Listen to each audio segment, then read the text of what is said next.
Hello everyone, so this is the new video and in this video we are going to discuss about debugging and the types of error that occur while creating a program in Python. So ये chapter जो है वो chapter number 2 है 11th IP का. So 11th IP का chapter number 1 भी मैंने इसके ऊपर चैप्टर नंबर 1 पे भी वीडियोस बनाई थी. चैप्टर 1 हमारा था कंप्यूटर सिस्टम, उसके ऊपर भी मैंने सारी वीडियोस बना दी है, वो अलग से प्लेलिस्ट में क्रिएट करके रखा है उसे. और चैप्टर नंबर 2 की भी मैंने एक प्लेलिस्ट क्रिएट की है और इसका नाम है इंट्रोडक्शन टू पाइथन. ये चैप्टर नंबर 2 है.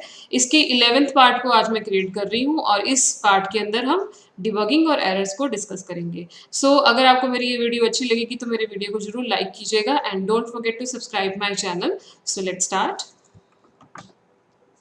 सो what do you mean by debugging? Debugging होता क्या है? ये एक इंपॉर्टेंट क्वेश्चन है, ये वाइवा में पूछा जाता है कि डिबगिंग क्या होता है. सो डिबगिंग को देखते हैं. A programmer can make mistake while writing a program. Obviously जब हम एक प्रोग्राम बनाते हैं तो खूब सारे मिस्टेक्स करते ही हैं एंड हेंस द प्रोग्राम में नॉट एग्जीक्यूट और मे जनरेट रॉन्ग आउटपुट. तो कभी ऐसा हो सकता है कि हमारे प्रोग्राम में अगर बहुत सारी एरर्स हैं तो प्रोग्राम एग्जीक्यूट ही नहीं होता है, और अगर एग्जीक्यूट हो जाता है तो आउटपुट ठीक नहीं आती है.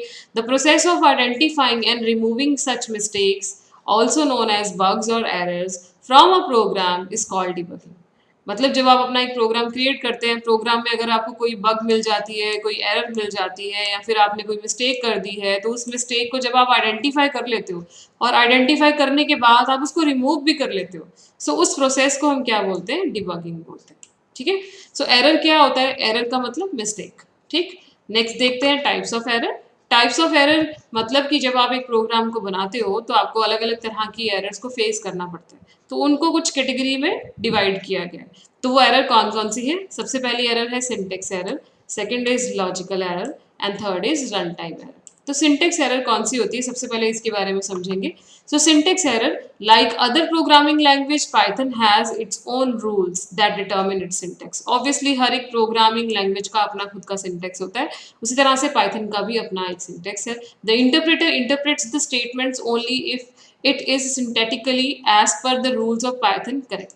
इंटरप्रेटर क्या करता है? इंटरप्रेटर का काम होता है सोर्स कोड का ऑब्जेक्ट कोड में कन्वर्ट करना, और इंटरप्रेटर साथ में ये भी देखता है कि क्या आपकी लिखी हुई स्टेटमेंट सिंथेटिकली करेक्ट है या नहीं है. इफ एनी सिंटेक्स और error is present, the interpreter shows error messages. अगर कोई भी एरर अगर इंटरप्रेटर को किसी भी लाइन में नजर आती है तो इंटरप्रेटर क्या करता है? आपको वहीं पे स्टॉप कर देता है, आगे नेक्स्ट स्टेटमेंट को वो एग्जीक्यूट ही नहीं करेगा और आपको उस एरर को ठीक करने के लिए बोलेगा. तो सिंटेक्स एरर क्या होती है? सिंटेक्स एरर का एक एग्जांपल हमने लिखा है यहाँ पे कि आपको पता है कि अगर ब्रैकेट को स्टार्ट किया है तो ऑब्वियसली इसको क्लोज भी करना पड़ेगा. अगर आपने ब्रैकेट को शुरू किया है किसी एक्सप्रेशन को लिखने के टाइम पर, उसे क्लोज नहीं किया, तो उस टाइम पे सिंटेक्स एरर आ जाएगी. अगर आपने लिखा a इज इक्वल्स टू 10, हम a इक्वल्स टू 10 लिख रहे हैं पर हम कभी भी पाइथन में सेमीकोलन नहीं लगाते हैं और आपने गलती से पीछे सेमीकोलन लगा दिया, जैसा कि हमें आदत है सी और सी प्लस प्लस और जावा में करने की, पर हम पाइथन में तो नहीं लगाते हैं ना. तो अगर आपने पाइथन के अंदर सेमीकोलन लगा दिया तो ये क्या है? ये एक सिंटेक्स एरर है. इसका मतलब ये है कि इस जो भी आप प्रोग्राम बना रहे हैं उस प्रोग्राम के अंदर अगर आप लिखने में कोई भी गलती करते हैं, पाइथन के रूल्स एंड रेगुलेशंस के बाहर अगर आप कोई भी काम करते हैं, तो उस तरह की एरर को हम क्या बोलेंगे? सिंटेक्स एरर बोलेंगे. ठीक है. सो सेकंड देखते हैं. Second is logical error. A logical error is a bug. Obviously, error is a bug. A bug ही होती है in the program that causes it to behave incorrectly. मतलब आपने एक प्रोग्राम बनाया पर वो प्रोग्राम एग्जीक्यूट भी हो चुका है पर आपकी आउटपुट ठीक नहीं आ रही है, आपकी आउटपुट बिल्कुल गलत आ रही है. ठीक है. जैसा आपने एक्सपेक्ट किया था वैसी नहीं आ रही है.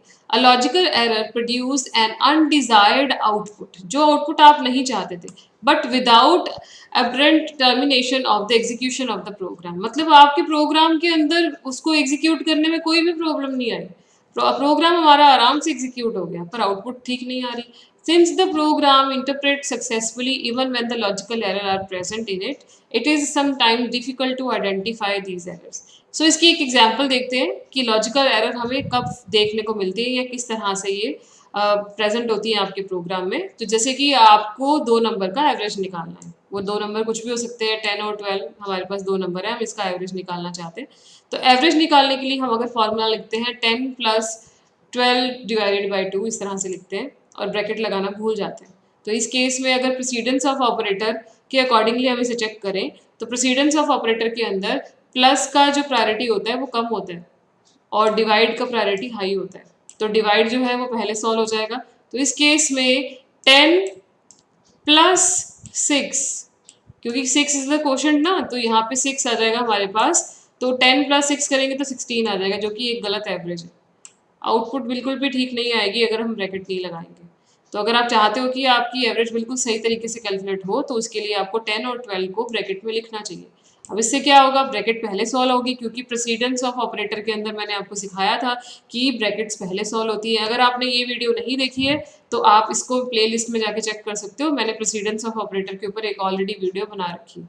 तो ब्रैकेट पहले सॉल्व होगी, ब्रैकेट सॉल्व होगी तो हमारे पास सबसे पहले क्या आ जाएगा, 22 आएगा, 10 प्लस 12 करेंगे 22 आएगा, देन डिवाइड करेंगे 2 से, तो हमारा आंसर क्या आएगा, 11 आएगा। तो एक ब्रैकेट लगाने से देखो आंसर में चेंजेस आ गए। तो इस तरह की एरर को बोलते हैं लॉजिकल एरर, जो हमने कोई भी लॉजिक क्रिएट किया, कोई भी एक आपने फॉर्मूला लगाया, उस फॉर्मूला को आप करेक्ट वे में अगर नहीं लगाते हो तो प्रोग्राम के अंदर तो कोई भी एरर नहीं है, सिंटेक्स एरर तो नहीं है, बट हमारा लिखने का जो तरीका था वो गलत था। सो दैट्स वाई एक एरर जो है वो जनरेट होगी, और उस एरर को फाइंड आउट करना थोड़ा सा मुश्किल होगा, पर अगर हम इसकी प्रैक्टिस करते रहेंगे, बार बार एग्जीक्यूट करेंगे प्रोग्राम्स को, तो हमें पता चल जाएगा कि यहाँ पे ये एरर है। तो आपको अगर अपने आप को पाइथन में बहुत अच्छा करना है तो आपको सारे प्रोग्राम्स को एग्जीक्यूट करना चाहिए रेगुलरली, तभी आपकी प्रैक्टिस हो पाएगी। नेक्स्ट देखते हैं रन टाइम एरर क्या होता है। सो रन टाइम एरर जो होती है वो क्या करती है, आपके प्रोग्राम के अंदर एबनॉर्मल टर्मिनेशन दे देती है। मतलब आपने प्रोग्राम एग्जीक्यूट कर लिया, प्रोग्राम हमारा एग्जीक्यूट हो गया, पर हम अब जो प्रोग्राम को एग्जीक्यूट करने के बाद जो अब कोई भी वैल्यू देते हैं, वो वैल्यू अगर हम करेक्ट नहीं देते हैं तो हमारा प्रोग्राम हमें आंसर देता ही नहीं है, और हमें समझ ही नहीं आता कि हमारा प्रोग्राम तो एग्जीक्यूट हो चुका है, प्रोग्राम के अंदर फॉर्मूला भी हमने सही लगाया है, प्रोग्राम के अंदर कोई सिंटेक्स एरर भी नहीं है, पर फिर भी हमारा आउटपुट जनरेट ही नहीं हो रहा और एरर का मैसेज बार बार आ रहा है।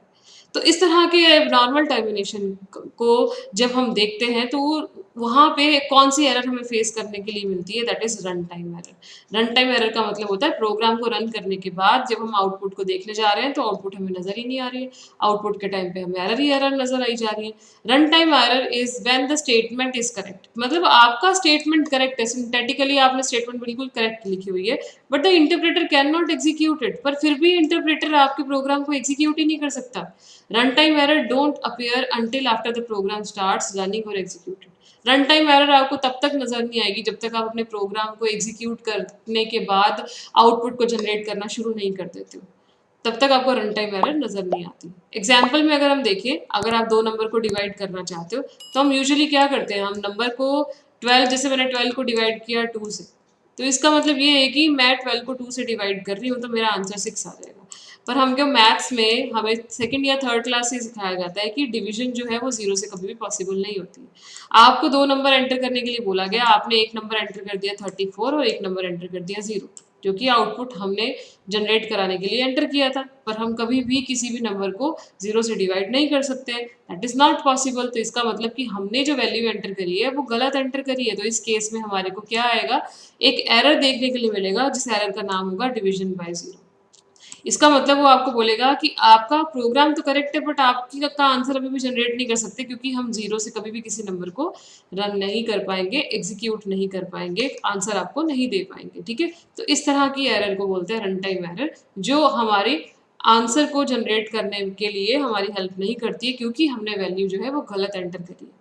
ठीक है, तो आई थिंक आपको सारी एरर्स क्लियर हो चुकी होंगी, और आपने जो भी एरर के अंदर अगर आपको कोई भी प्रॉब्लम आ रही है या कोई भी क्वेश्चन आपको पूछना है तो आप कमेंट बॉक्स के अंदर मेरे से कोई भी क्वेश्चन पूछ सकते हो। So see you in the next video, bye bye.